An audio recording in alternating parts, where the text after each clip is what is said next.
Hi guys. Hi. Whoops, there we go. What is this? I believe you can't trust them behind your back, guys. I'm telling you. Anyways, we are doing our last video notes of chapter 11, lesson 4, part 1. We're going to do part 2 in class, so hang tight for that. We're going to see some huge growth and change here. And it matters because the later period of the Roman Republic was marked by wars of expansion and a lot of political crises, okay? So we're going to see some major growth, but also some major problems. So hang tight to see how that all plays out. There's some crazy stuff in these video notes, and we're excited to share it with you. See you soon. Bye. All right, guys, so we're talking about how the Roman territory would grow and how the Roman Republic is going to deal with people from the outside and what they do when they feel threatened. And so in 387 BCE, the Gauls, which is where Spain is and France, right over in that area, and Portugal, that was called Gaul.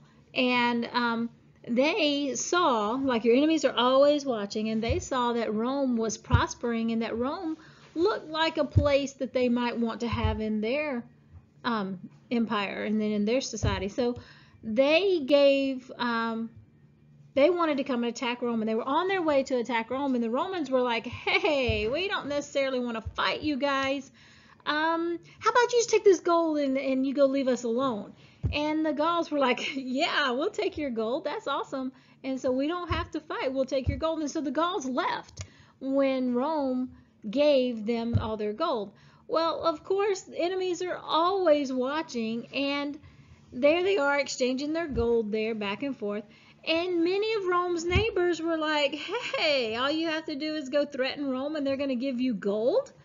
Well, that inspired many of the other neighboring cities and other civilizations around Rome to attack Rome as well, because if the Gauls could go over there and get gold, well, then so could I.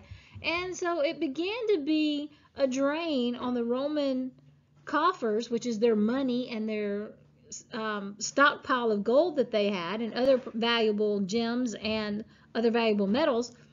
And it began to deplete their resources, and they were losing money, and they didn't have enough money to pay everybody off. So when you don't have enough money to pay everybody, you've got to do something in response to all these attacks that are coming.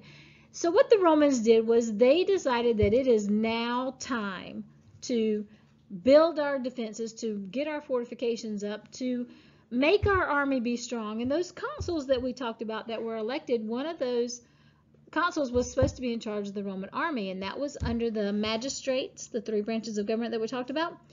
They began to ask the Senate, the ones in control of money, to give them money to build an army, and so they did. The Romans began to defeat all their enemies, and they conquered most of the Italian peninsula. Now remember, the Italian peninsula is the whole little area of Italy that looks like a boot, including Sicily, Corsica, and Sardinia, those little islands off to the side, and anywhere all around, all the way up to the Alps. So we're talking a huge swath of land and a big area. And the Romans finally decided that they are ready now to defend themselves, and they go on the attack. And anybody who had threatened them before, they went and attacked them and took their gold back. So now they have all that money back in their coffers, back in their city, so they can use that money and that wealth to make their city great again. And so that's what they start doing, and Rome just prospers exponentially, huge. It just grow and grow and grow and get bigger. I think we have one more picture here, so let me... Yeah, that wasn't long. All right, guys, so there's not another picture. I just told you to tab down for nothing. So here we go. Let's talk about the growth of territory and trade.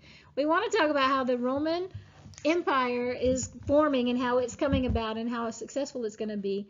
The Roman army was so successful because of the powerful organization they had and the flexibility. And they became so powerful because they were tired of giving away their gold, and they were tired of giving away their resources, and they wanted to keep them at home. And as the Republic is going to grow and it's moving into an empire, we can see how much territory that they conquer here. Many people are going to leave the villages, and they're going to come back to Rome and live in the city of Rome, and they're going to leave their farms for other people to work, mostly slaves from all this area that we're looking at that they've conquered. In this time period, slavery is not about race so much as it is about conquered peoples. And the people that they've conquered, they bring them back to their city and take them out to their farms, and then they let them run the farms while they live in the city. And so as Rome grows and their territory is growing, now they're able to set up ports all along the Mediterranean, and they control all of the trade in the Mediterranean Sea. And so therefore they are able to just have so many good things in their city that they didn't have before. I'll fix to sneeze. Excuse me. So many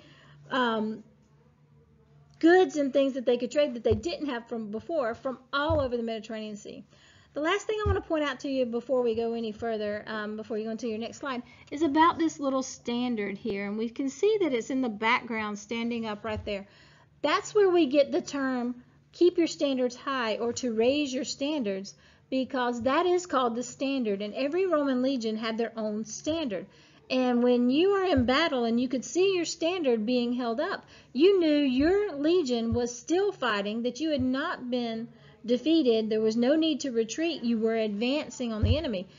And if the standard bearer failed, the person who was carrying it, another person would come and pick it up. And they kept doing that until there was just nobody left to pick it up. Then you knew to retreat. And so that's where we get the term raise your standards, keep your standards high.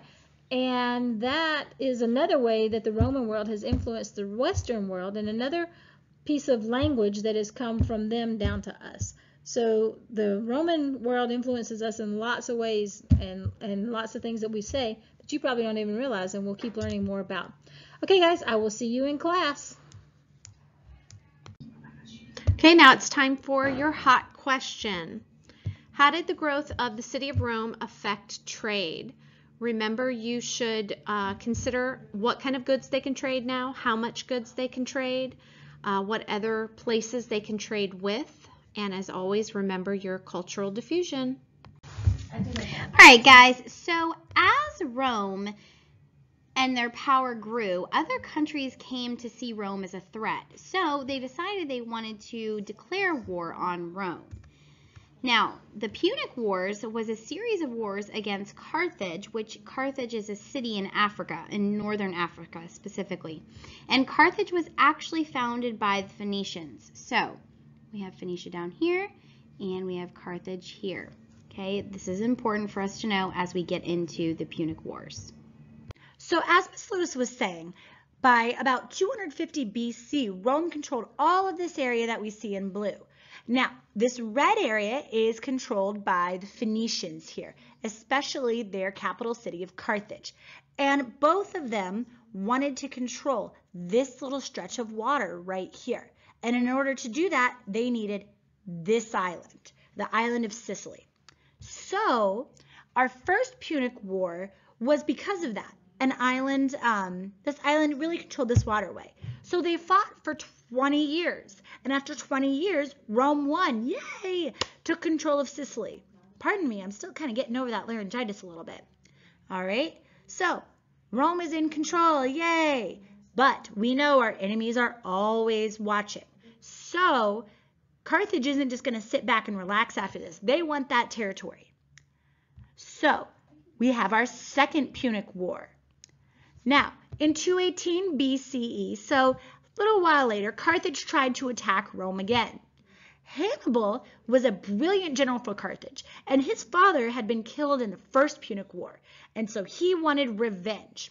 So Hannibal had something up his sleeve. He had a group of war elephants. So look at these elephants here. They are well trained, they have armor, and they will trample you, okay? Elephants are terrifying without armor. Now imagine them fully loaded down with armor. This is not something you want to face. So here's what Hannibal does. He leaves from Carthage, and I'm going to do his journey in blue here. He leaves from Carthage, and he comes along North Africa. And then he goes and he crosses over into Europe, and he takes all of the war elephants up through and over the Alps. Now, elephants are not great in mountains. They have big, huge feet, and those mountain paths are real narrow. So not all of those elephants made it off. Some of them kind of fell off some cliffs. But enough made it over to start spreading rumors and being terrifying as they made their way through, getting closer and closer to Rome. So Rome said, we have to do something. We have to make sure that they don't attack us. So the Romans, led by Scipio Africanus, come sailing over, and they hit Carthage up, and they attack Carthage. So Hannibal says, oh no, we have to go home and defend our city. So Hannibal rushes home, but he is too late. The Roman army defeats Hannibal and wins the war. Even with the elephants coming over the Alps, it just isn't enough to beat the Romans. Now, the Romans don't stop there though, okay? Oh, those poor elephants. Sorry, Mr. Elephant, we're going away here. We have one more war to really kind of end the cycle here. By the 140s BCE, many Roman senators are thinking, oh no, Carthage is becoming too powerful again. So Rome declares war and they defeat Carthage once and for all. Now after this, the Romans destroyed the city. And they didn't just, burn down a couple buildings. They burned down the entire city and then they put salt in all the fields. Now what that does is makes it so people can never grow crops there again because the plants won't get the nutrients they need. So they're making sure that nobody can ever live in Carthage again. They killed most of its people and sold the rest into slavery. They were sending a message. Do not mess with Rome because this is what will happen. I want you to put a star at the last one here. As a result, Rome controlled most of the Mediterranean region and it expanded its territory greatly, okay? That's a super important result. Now let's take a look at this map here, okay? Now this map shows us the green areas, all of this green. Oh, that's not green. That's not my eraser. Ah! There we go. The green, all of these green areas, this shows us what Rome controlled before the Punic Wars. And then all of this orange shows us what they controlled after the Punic Wars. So everything from Alexander the Great's empire over here in Macedonia to Carthage right here. And that's just going to keep growing and growing. So in class, we're going to talk a little bit more about the consequences of that and how that helped Rome to grow. And then some of the negative side effects of that as well. Because with every positive, there's always a flip side of that coin. Okay, guys? So hold on tight because we do have another hot question to go. And Miss Tickle's going to talk to you about that. And your second hot question says, predict how history might have turned out differently if a bad storm at sea had delayed the Romans crossing to North Africa.